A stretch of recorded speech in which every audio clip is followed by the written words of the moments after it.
welcome back to another one of the gardening guys. So obviously today we're gonna I'm gonna show you obviously how to do some hardwood cuttings off the cherry tree right here, and also the apple tree at the back. We'll do this tree in one video, yeah, we will, and we'll do another one for the other one. We will do, yeah. So let's furthermore, let's get straight into it. So what do you need to do it? So, simple thing really. So all you need is a Stanley blade, a pot of moist mixed compost, or what I find really well, which is quite weird, is like really soaked leaf mulch, which is it's not fully broken down, but it looks like manure, but it's not. It's actually leaf mulch, as you can see. It's leaves and whatnot. Yeah, look, you can see the leaves in there, actually. And then I ordered these off the internet, nothing special. So we have covered these in. Oh no, this was on your other channel. We haven't covered it on this one. So obviously these are just for the roots. So you'd put some of that into each, and clamp it round. For example, you'd find the branch, and you would then put obviously the mixture in, clamp it round. Obviously it won't work on that one. Yeah, it won't work. I'm just for instance, and then you let it root into this, and once you know that it's fully rooted, you'd come along then, and you would, with a pair of hard secateurs, you'd snip it down there, and then you'd be able to take the rest of that away, and the roots would be in there, and then you'd just pop it open. You basically got yourself a little plug plant. And you've got yourself a little plug plant, yeah. So yeah, that's basically it. All right, so show us how to do it. Okay, so use with caution. Yes, definitely. Wouldn't not something to play with. Don't give these to children. No. Don't let them get anything out of it. And if you're going to keep them in allotments, keep them well out of sight. Exactly. So, Stanley blade. You don't need it too much, too much up. You just need it about right. So obviously, if you look at the size cups I've got, and you look at the holes, they're small. So if you look at that hole, you wouldn't want a branch of that thickness. No. It's not going to work. Maybe you can tell me if I'm right. This one? Yeah, so obviously something like that, obviously. So you look at the branch, and you ideally, you don't want to put it there with all this mass. Yeah. Because it's not going to work. So obviously what you're aiming for... What about this one? Is... where's that one? I'm yawning and doing it. Yeah, okay. So if you do it like here... Yes. You'd get this. Yeah, you would. So... what you do is, see, every one of these is a node. Yeah. So you don't ever want to do it before, well, just after the node. Yeah. You want to do it just before. So you get the Stanley blade, and all you do, pardon me, is you would just slightly scrape. Is your knife blunt? No, it's actually quite smooth. So I've just got to nick it a bit. There you go. And just take a little bit of that off, like that. And cut it off. There you go.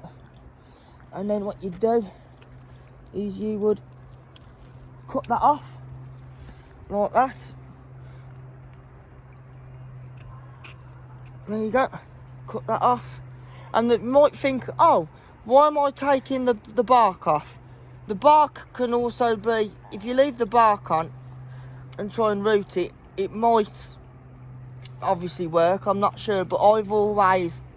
You always get taught, don't you, when you do horticulture or any sort of gardening classes, to take the bark off. Yeah, because when you get to the greenery underneath, it just, for me, it helps it root a bit quicker. Now, I'm not too fussy about it, because obviously I know what I'm doing. So make sure that you've got a bit of that. Make sure that that node does not grow back. Pardon me. There you go. Lovely. And you don't have to be tidy with it either. Yeah, so as you can see... Don't be afraid to butcher it a little bit. Yeah, so as you can see, it might look a bit rough for now, okay? But that now will root. So what I shall do now is I shall get a bit of that. Get a bit of, and obviously you just,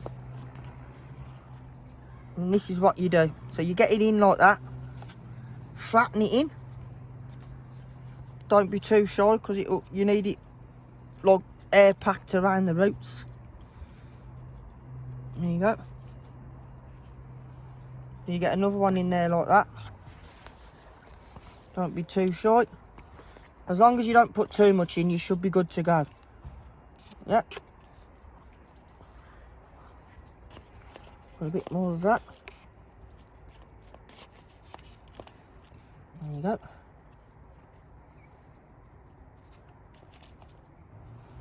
Bit of leaf mulch in there. Leaf mulch, bit of plant fertiliser.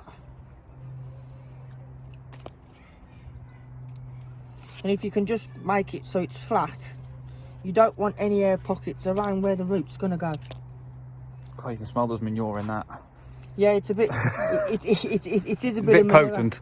A bit potent, yeah. There you go.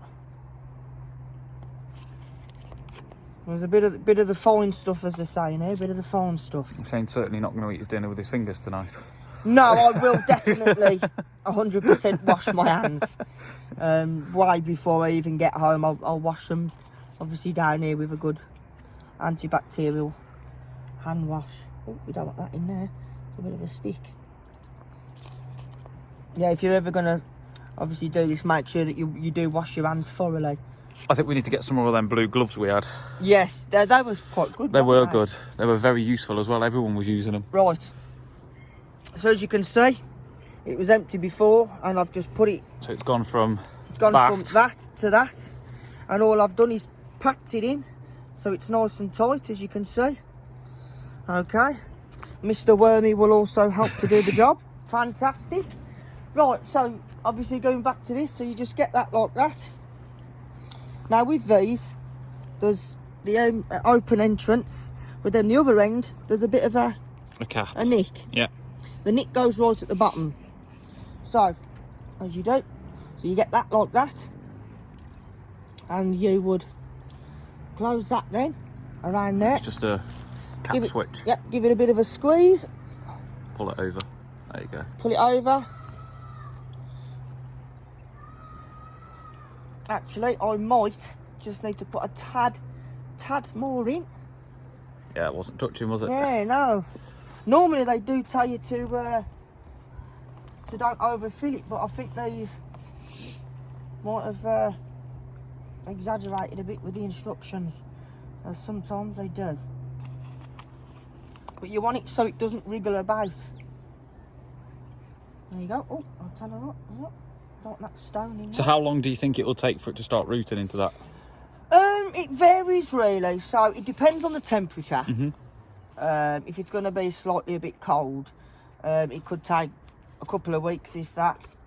But because, you know, it's the time of year is still a bit cold, I would say it probably take a bit longer than normal. Got the resident that's okay. You know? magpie over there, back over. Yeah, little Maggie over there. So once again, over you go. Lovely. That's how you need it. That's how you need it. There you go. Nice click. There you go. Seal that inside there, like that. There you go. Make sure there's none sticking out there. Lovely. So that's sealed. And that's it. That is perfectly it. So what I'll do now is I will leave that now on there. And, you know, it doesn't need watering because it's really moist, as you can see on my hands. So really will, obviously, have to water them, wash my hands. Them. But yeah, I will leave that now, like that. Now, yes, these, anybody who knows what a cherry tree is would know what these are. Yes, they are the beginning of the fruit. Don't be afraid if you do that and then you see that the foliage is starting to die back. Don't worry. It's because not only have I scraped off the bark, but I'm rerouting it again. It's going to take all the nutrients from this part to push the roots out. So what it is I'm grafting this off its original rootstock, which is this. So when that little branch roots into that root ball, it'd be a round root ball. When it roots inside there, and it's just a ball full of roots, I can then go chop, take all that away, and there's my new cherry tree. And I could do probably, well, I mean, looking at 3 these, or 4 of them. You know, I wouldn't go overboard with it because you don't want to hack the tree. And obviously, yeah, there's nothing to it. And obviously, you just cut it there, and it begins again. And then obviously, if you can either put them into big pots, or what I'll probably do is hill them into the ground for a while until I find a reasonable place, and then plant them again. Start again. Yep.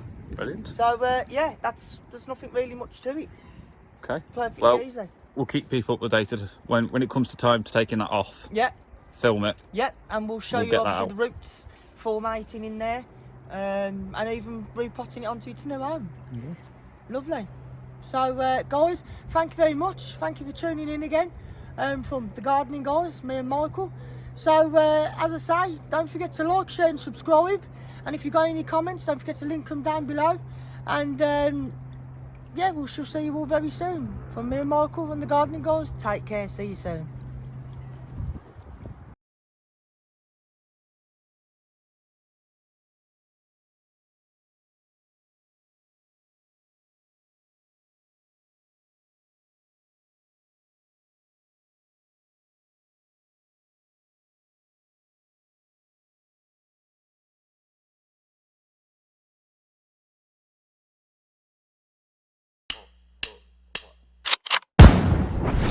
Call me a